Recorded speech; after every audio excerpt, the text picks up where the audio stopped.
C'est un document exceptionnel sur la guerre en Ukraine que nous vous proposons dans ce nouveau numéro de Reporter sur France 24.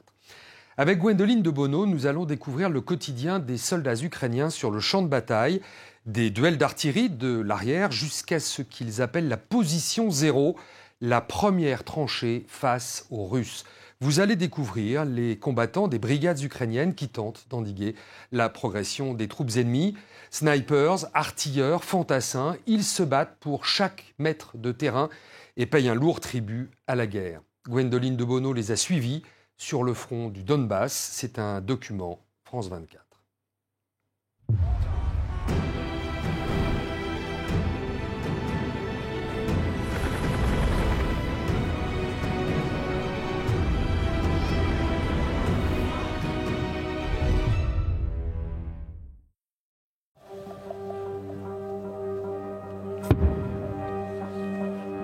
Sur le front, ce soldat se bat contre ses compatriotes. Commandant d'une section parachutiste ukrainienne, Kandalaksha, un pseudonyme, est russe. Dans ma vision des choses, le Kremlin est un mal universel. Tout le monde doit lutter contre.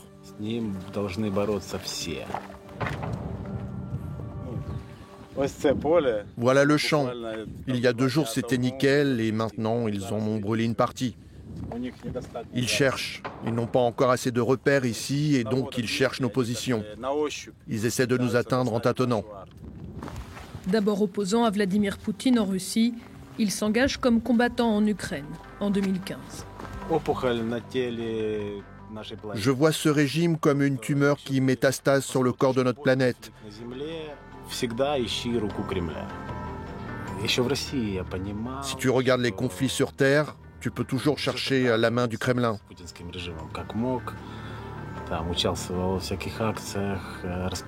En Russie, je luttais contre le régime de Poutine autant que je pouvais.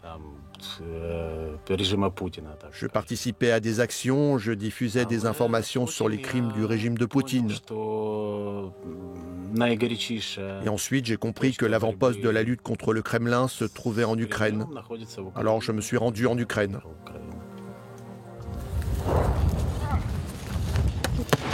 Inlassablement, son unité creuse pendant que l'artillerie travaille. Dans cette guerre de position, pour survivre, il faut s'enterrer.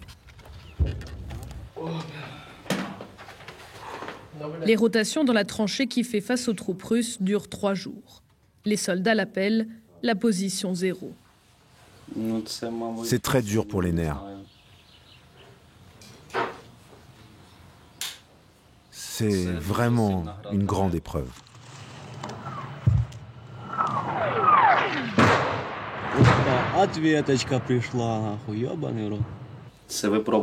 Tu te demandes si tu vas être à la hauteur dans telle ou telle situation, sous les bombardements, ou quand tu emmènes un blessé ou un mort, ou bien quand on te tire dessus. La première fois, j'ai pensé que je n'avais pas assez creusé, qu'il faut creuser plus, encore plus, pour protéger la tête, pouvoir mettre ses épaules. Et j'ai pensé, mon Dieu, j'ai si peu vécu, j'ai rien vu de la vie. Et ensuite ça m'est passé, je me suis calmé. Il n'y avait pas de panique, rien de tel.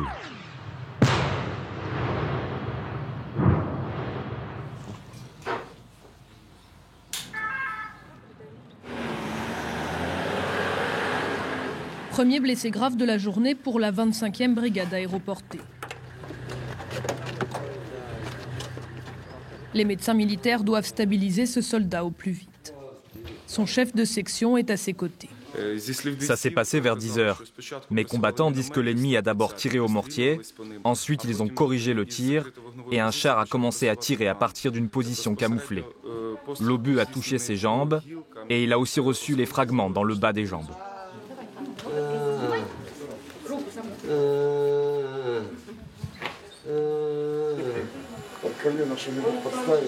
Зараз ми його на ношах підкладемо під коліно. М'які ноші готуємо зразу.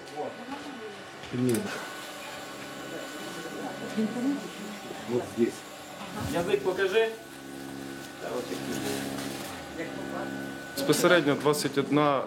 On est sous le feu depuis minuit. Et ça a duré 21 heures. Depuis 4 jours, c'est comme ça. Le feu ennemi, c'est 21 heures sur 24. L'ennemi veut prendre d'assaut nos positions et passer à l'offensive. Les blessés légers retournent combattre immédiatement. D'autres, choqués par le blast d'un obus, ne sont pas en état de rejoindre le front. Nous, on a eu 2 morts. Pas sur le coup. Un est mort en chemin. La spécialité de notre brigade, c'est de nettoyer les villes, pas de rester assis dans une tranchée.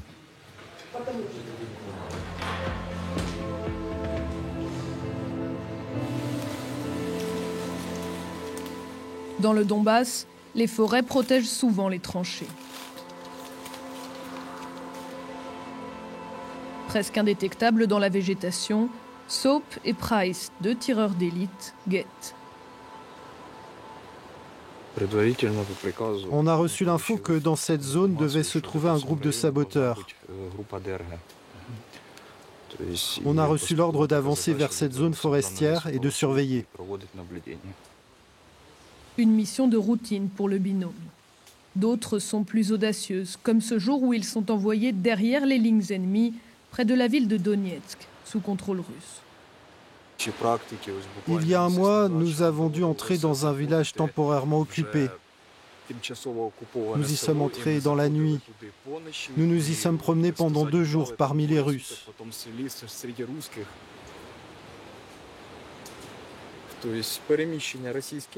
Quand les troupes russes se déplaçaient dans le village, on leur tirait dessus, depuis un endroit, et puis on partait vers un autre endroit. On avait pris assez de munitions. Ils en avaient marre parce que leurs gars mouraient, et ils ne comprenaient pas d'où ça venait. Le village était à eux, mais leurs gars mouraient quand même. J'aimais le fait de les voir paniquer le premier jour. Ce jour-là, on en a tué 3.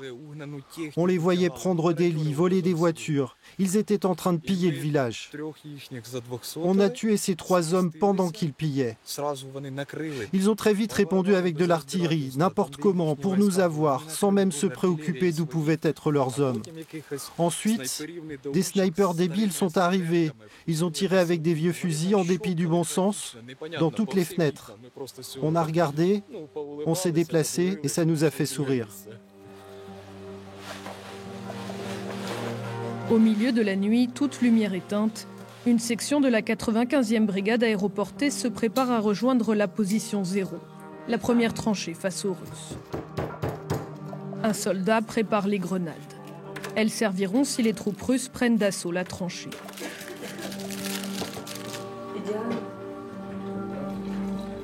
Oksana, sniper dans l'unité, et Bogdan, le commandant, préparent la rotation. Concentré. C'est moi qui établis les listes de ceux qui sont envoyés là-bas. Donc, je porte une responsabilité directe vis-à-vis de chacun. Maintenant, la Russie lance toutes ses ressources disponibles dans la bataille. Sérieusement, on se bat pour chaque mètre, pour chaque mètre. Il faut comprendre aussi que dans la logique de la Russie, elle ne peut pas se retirer sans une victoire minimum. Sauf que le peuple ukrainien n'admet pas la capitulation. Donc, c'est maintenant, au sens premier du terme, notre guerre patriotique ukrainienne. C'est pour ça qu'elle va durer.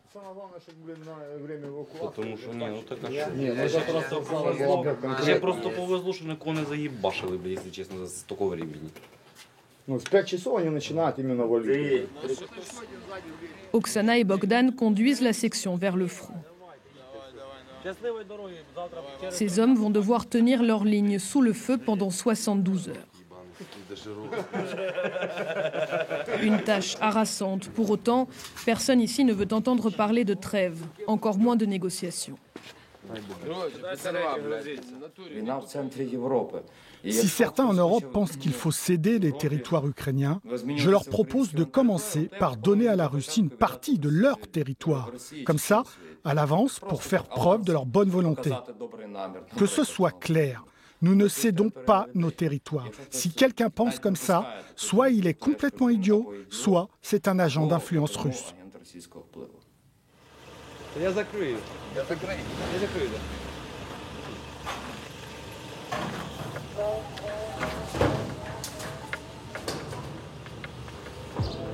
Au petit matin, les soldats relevés dans la nuit rentrent de la position 0. La fatigue ne semble pas entamer leur humour.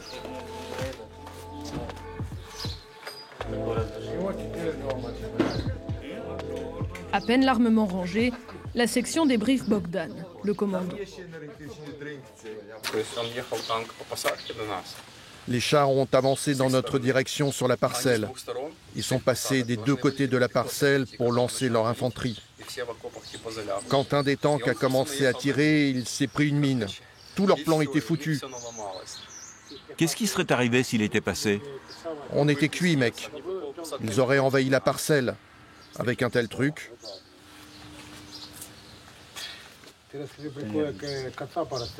Ah oui, on a tué un de leurs éclaireurs aussi.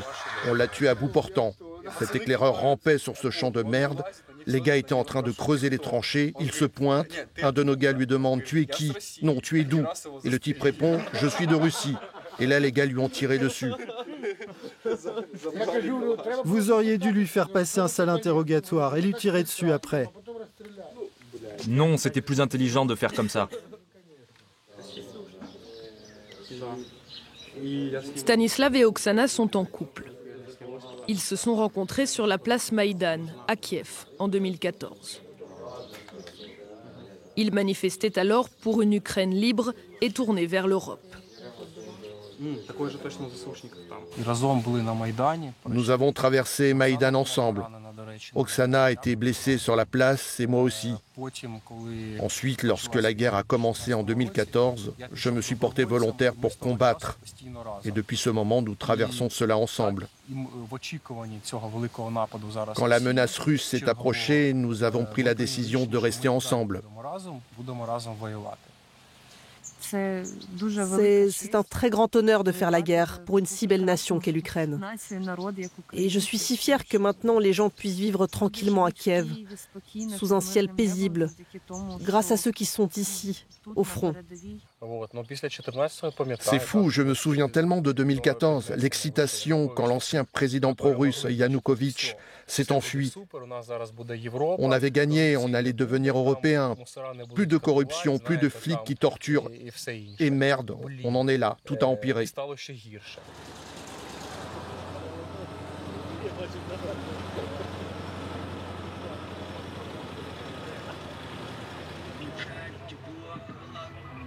Huit ans plus tôt, Yaroslav aussi manifestait sur la place Maïdan. Il est aujourd'hui officier d'artillerie.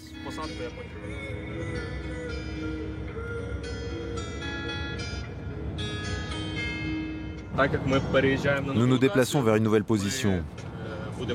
Il faut comprendre où l'ennemi se trouve par rapport à nous. Où sont les cibles intéressantes? Quel est son armement? Il faut comprendre beaucoup de choses pour pouvoir le toucher. Donc nous allons là-bas pour avoir ces éléments, pour comprendre. Plusieurs colonnes de fumée s'élèvent autour de cette route. Les Russes ciblent la zone. Avant l'ordre de tir, Yaroslav et ses pièces d'artillerie ne restent jamais au même endroit. L'ordre de tir est donné 9 heures plus tard. Les grades sont placés dans une clairière, position calculée par Yaroslav la veille.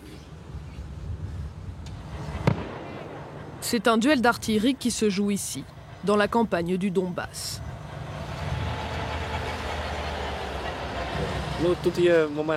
C'est la routine, mais je suis un peu nerveux. Quand on change de position, il y a toujours quelque chose de nouveau. Et la position peut être une cible.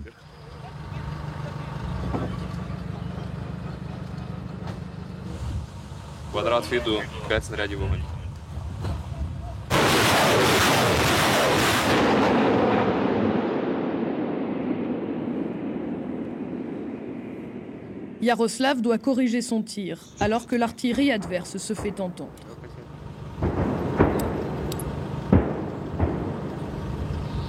La cible est touchée après 3 salves de roquettes. Les grades quittent alors la zone en quelques secondes pour éviter la réplique russe. Yaroslav et son unité vont se mettre en position ailleurs sur le front. Une mécanique qui ne sert qu'un seul but pour le commandant. Le poète Les Podryvansky a résumé l'idée nationale de l'Ukraine, qui est « foutez-nous la paix ». Les Ukrainiens sont des gens qui placent la liberté par-dessus tout.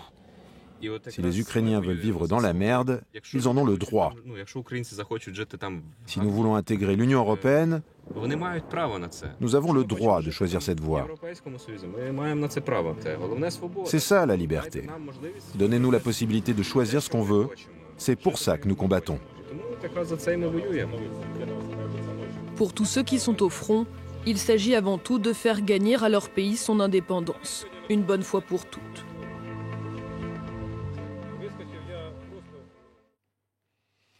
Et voilà pour ce document exceptionnel signé Gwendoline de Bono. C'est la fin de ce magazine. Merci de l'avoir suivi. On se retrouve la semaine prochaine pour un nouveau numéro de Reporter sur France 24.